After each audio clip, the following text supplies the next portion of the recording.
25 hari sudah Raffi Ahmad mendekam dalam tahanan BNN pasca drama penggerebekan narkoba di bulan Januari lalu. Kini nasib Raffi Ahmad bak menuai miris di ujung tanduk.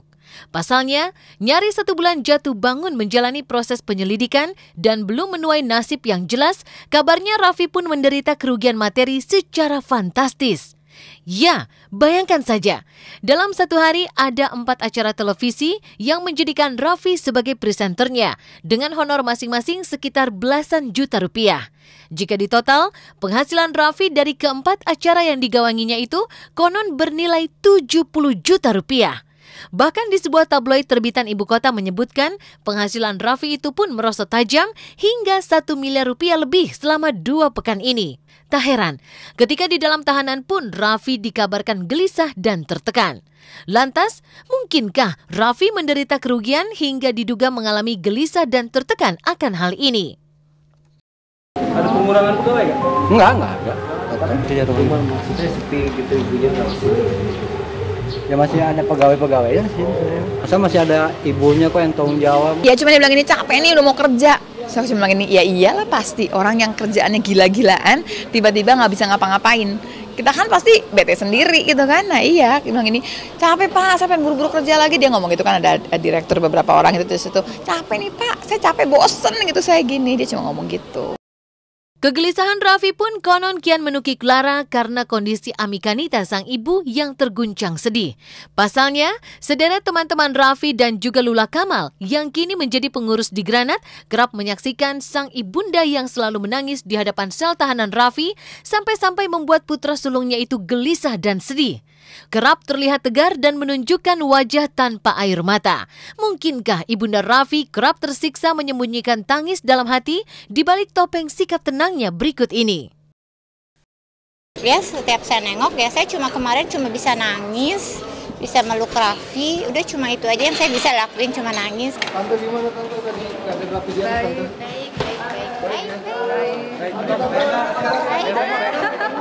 tante? Alhamdulillah baik. Enggak, depresi sih enggak, cuma ada gelisah.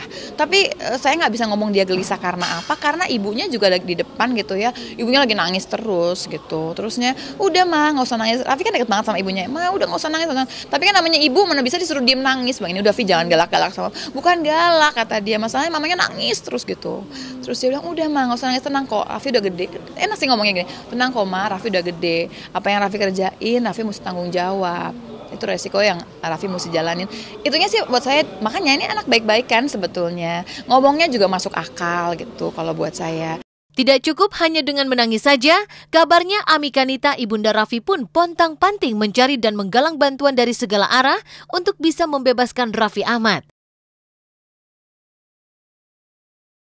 Salah satunya adalah dengan curhat dan melakukan konsultasi hukum secara rutin dengan pengacara kondang Hotman Paris Hutapea. Ada apa gerangan? Mungkinkah ibunda Raffi begitu ragu dengan nasib yang akan dituai Raffi sehingga harus menggalang tenaga bantuan dari segala arah? Entahlah, yang jelas bahkan bantuan doa pun tak kenal lelah berusaha dihimpun ibunda Raffi. Bahkan kabarnya ibunda Raffi kerap menggelar acara pengajian untuk mendoakan keselamatan putra tercinta.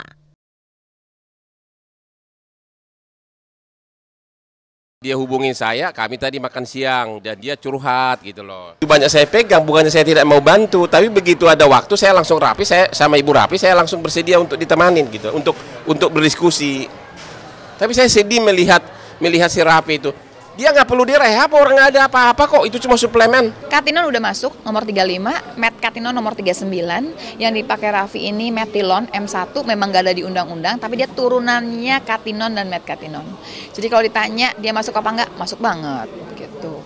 Perkara nggak ditulis, ya ceritanya lain lagi, masa mau ditulis terus, undang-undang bikinnya tahun 2009, ini kasus pertama, sekarang tahun berapa, 2013, awalnya kita nggak pernah repot sama zat yang ini. Karena memang bukan trennya Asia Tenggara pakai ini. Dan doa yang berusaha dihimpun ibunda Raffi kini seolah menuai titik terang. Pasalnya hasil pemeriksaan medis Raffi di Rumah Sakit Ketergantungan Obat atau RSKO Cibubur yang sudah berhari-hari menuai misteri, kabarnya akan segera menuai hasil dan akan dikirimkan ke Badan Narkotika Nasional alias BNN, jika tidak hari ini, maka hari Selasa nanti. Seperti apakah hasil pemeriksaan yang konon mampu menentukan hidup mati nasib kasus hukum Raffi Ahmad itu? Ironisnya, di tengah kondisi memprihatinkan ini, Yuni Syara sang mantan kekasih seolah begitu acuh. Jangankan menjenguk, seperti sederet teman-teman Raffi yang berduyun-duyun datang, bahkan pekan ini pun kabarnya Yuni bakal meninggalkan Indonesia untuk beribadah umroh di Tanah Suci Mekah. Senin mulai dan Selasa mungkin kita akan memberikan informasi ke pihak peminta. Dalam hal ini adalah nanti pada waktunya saya dengan Yuni akan sama-sama mengklarifikasi terkait dengan seluruh persoalan. Jadi nggak seperti ini gitu loh, kira-kira seperti itu Mbak. Apa yang ingin diraih dan didoakan Yuni Syara di Tanah Suci Mekah saat umroh nanti? Mengapa Yuni justru bertolak keluar Indonesia di saat kondisi Raffi sedang genting? Butuh waktu untuk menjawabnya. Uniknya, bak memancing di air keruh, pengacara Farhad Abbas justru mengulik teka-teki ihwal kecemburuan Yuni Syara pada sosok Wanda Hamidah yang konon kini telah menggantikan posisi Yuni. Benarkah begitu? Mungkinkah kepergian Yuni Syara umroh kali ini bukan untuk tujuan biasa, melainkan mencari obat hati? Jadi sebaiknya kalau saya menyarankan Yuni Syara untuk segera datang ke sini. Ini kan biar bagaimanapun mereka sudah 4 tahun hidup bersama ya, dan sudah menjadi rahasia umum ya. Dan menurut saya walaupun mereka sudah putus, tentu putusnya ada masalahnya. Mungkin dianggap Yuni ini berkhianat atau tidak memberi kejelasan, atau mungkin menganggap Raffi masih anak-anak. Tapi yang jelas kegalauan ini merupakan salah satu penyebab kenapa terjadi kelompok-kelompok atau kumpul-kumpul malam sampai subuh, sehingga menghadapi awalnya ingin niat menikah, tapi ternyata justru saat berpisah, Raffi mengalami satu dilema masalah, cobaan hidup dunia yang mungkin biar bagaimanapun tetap ada kaitannya dengan Yuni Syara. Jadi saran saya adalah agar Yuni Syara dengan dewasa datang untuk menghampiri Raffi. Karena ada dugaan-dugaan katanya dijebak, atau katanya dilaporin, atau katanya seperti itu. Agar tidak terjadi dugaan-dugaan seperti itu, sebagai kawan, saya menyarankan Yuni berbesar hati. Kejadian Raffi ini masuk penjara, kan ini kan ada inisial W ya, saya nggak ngerti itu nama siapa. Tapi semua menunjukkan kepada Yuni Syara. Seandainya Yuni Syara bukan sebagai orang yang melaporkan menjebak, Yuni harus datang ketemu Raffi Ahmad, kemudian dia bersumpah bahwa sama sekali tidak ada niat jahat dia terhadap Raffi. Nah, baru itu namanya mantan pacar yang baik. Tapi apabila tidak dilakukan itu, orang akan mencurigainya gini gara-gara Yuni Syara cemburu dengan Wanda Hamidah gitu. Mencoba mencermati, mencoba melihat ya sejauh mana perkembangan berita itu yang selama ini berkembang. Tapi yang pasti saya mau mengatakan bahwa tidak seperti itu kenyataannya, dan siapapun orang boleh ngomong apa saja, tapi yang paling penting adalah ngomong disertai dengan fakta dan bukti. Karena kalau tidak jatuhnya fitnah. Kita hanya mau keluar pada waktu yang memang kita anggap perlu dan mengambil langkah-langkah yang tepat. Nah, jadi itu yang mungkin bisa kami sampaikan. Kita tidak mau artinya itu terlalu reaktif dengan setiap isu-isu yang berkembang. Namanya juga isu. Ya, ini kan belum tentu fakta kebenarannya kan masih perlu diuji lagi. Saya kira seperti itu, Mbak.